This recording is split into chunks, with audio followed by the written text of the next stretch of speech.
Halo adik-adik sekami, jumpa lagi dengan Kakak Yuli yang akan membawakan materi untuk pendampingan sekami online. Nah, gimana kabarnya di rumah semua? Sehat? Aku sehat, aku kuat. Minggu ini kita akan memasuki Minggu Paskah yang ke-6. Minggu Paskah yang ke-6. Hari ini bacaannya agak sulit dimengerti, tapi semoga dengan bantuan dari gambar-gambar, dari ilustrasi gambar nanti adik-adik bisa paham ya. Oke, kita mulai dengan lagu pembukaan.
Ya, itu tadi kita sudah mendengarkan lagu pembukaannya.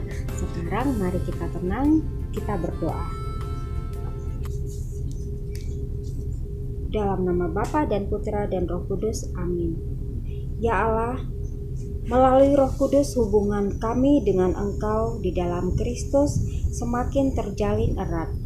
Semoga kami anak-anak-Mu tidak mengeraskan hati terhadap ajakan Roh Kudus untuk selalu menjalin persekutuan dengan Engkau dan Putra-Mu. Amin.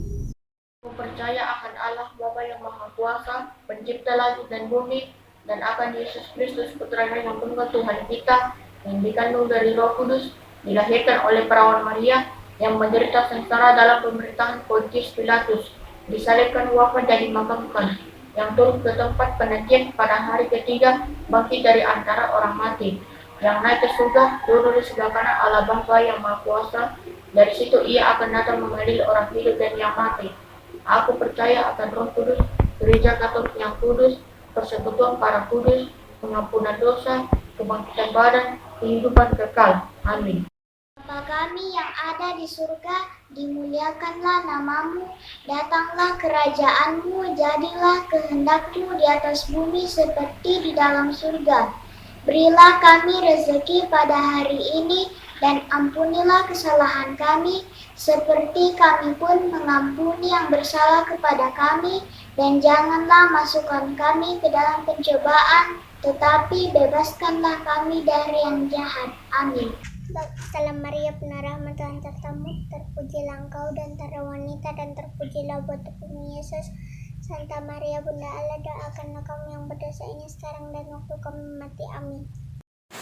Kemuliaan kepada Bapa, Putra, dan Roh Kudus, seperti pada permulaan, sekarang, selalu, dan panjang segala abad. Amin. Dalam nama Bapa, Putra, dan Roh Kudus. Amin. Nah, tadi kita sudah doa pembukaan, dan sekarang kita mau menyanyi dulu lagu antar bacaan ya. Kita menyanyi bersama-sama.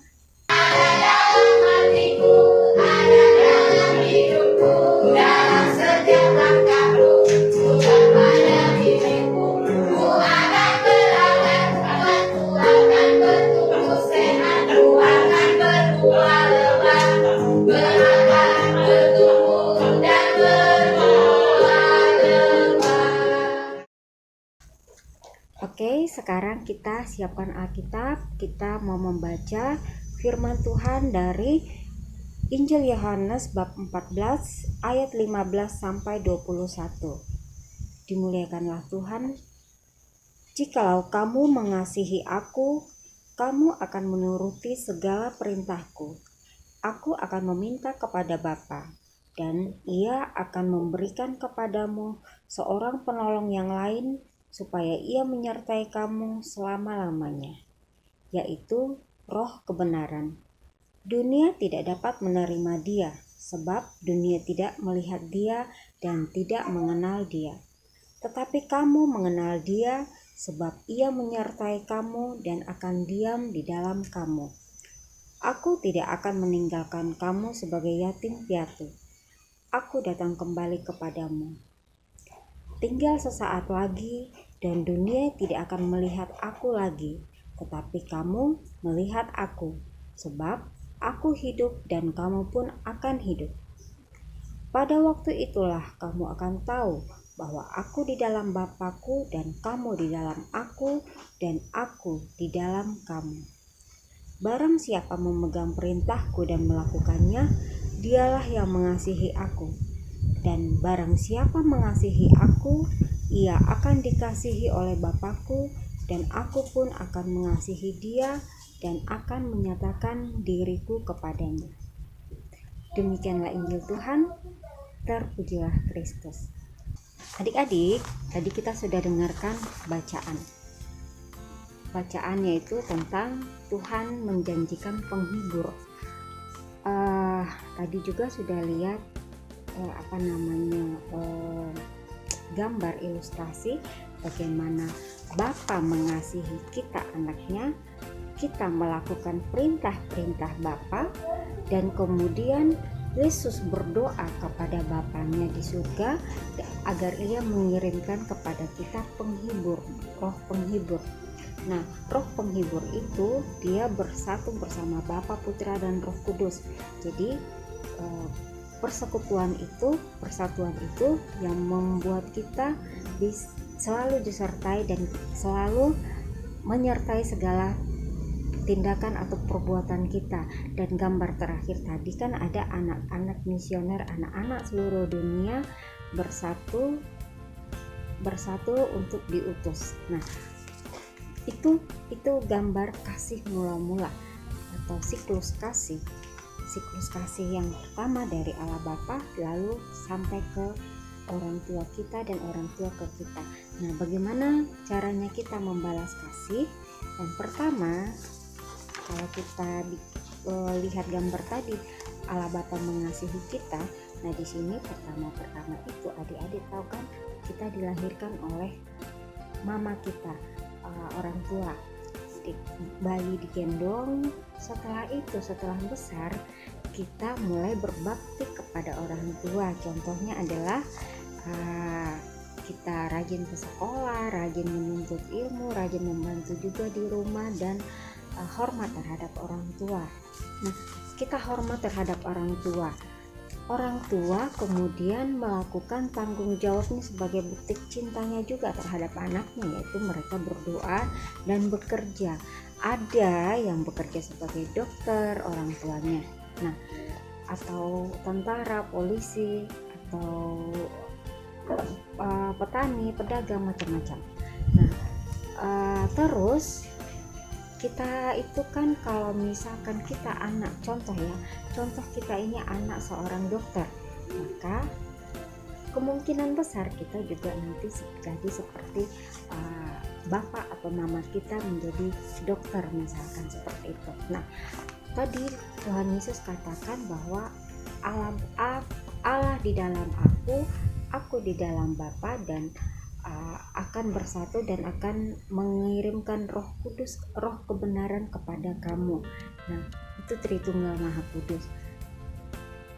Itu contoh. Nah, kalau ilustrasinya Kakak Yuli, siapa di rumah yang punya foto keluarga?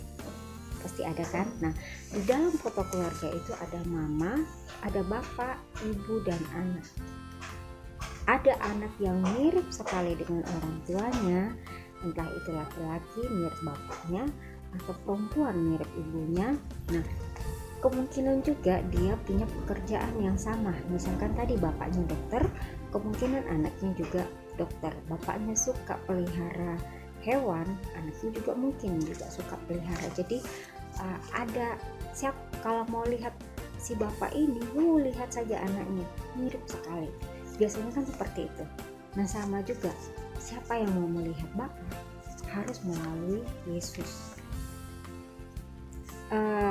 Mungkin agak-agak susah untuk kita mau anak-anak untuk mencermati ya, tapi seperti itu contohnya bahwa kasih Allah itu kepada manusia itu lewat orang tua kita. Orang tua mengasihi kita, dan kemudian nanti kita pun mengasihi orang tua dan atau sesama atau makhluk tumbuhan. Seperti itu ya, wujud kasih. Nah, wujud kasih yang paling gampang kelihatan adalah saat bagaimana kita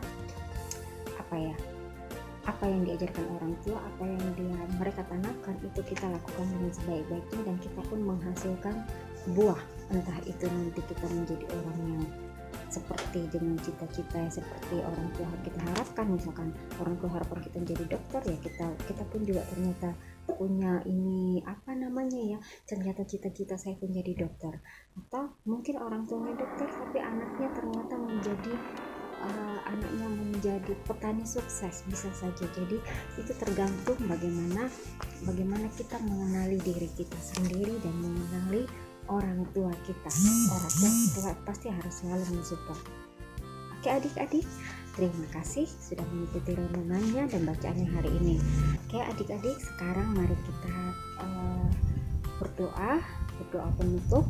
Setelah itu kita seperti kemarin masih tetap melakukan perbuatan kasih, entah itu kepada sesama, orang tua, saudara, atau mungkin kepada peliharaan atau makhluk hidup yang ada di sekitar kita.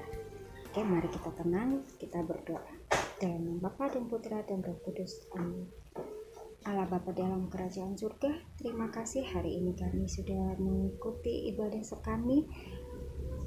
Engkau tahu Tuhan, kami melakukan ini, kami tidak bersama-sama berkumpul karena sedang ada wabah corona, dan semoga suatu saat nanti kami bisa berkumpul kembali bersama untuk mewujudkan kasih di antara kami semua dalam pertemuan ibadah sekami. Tuhan, berkatilah orang tua, berkatilah pemimpin negara kami, berkatilah semua orang yang telah berusaha untuk memberantas wabah ini, dan semoga kami semua tetap menjalankan apa yang diperintahkan oleh pemimpin kami, sehingga nanti suatu saat nanti kami bisa berkumpul dan melakukan aktivitas kami seperti semula. Amin. Dalam nama Bapa, Putra, dan Roh Kudus. Amin.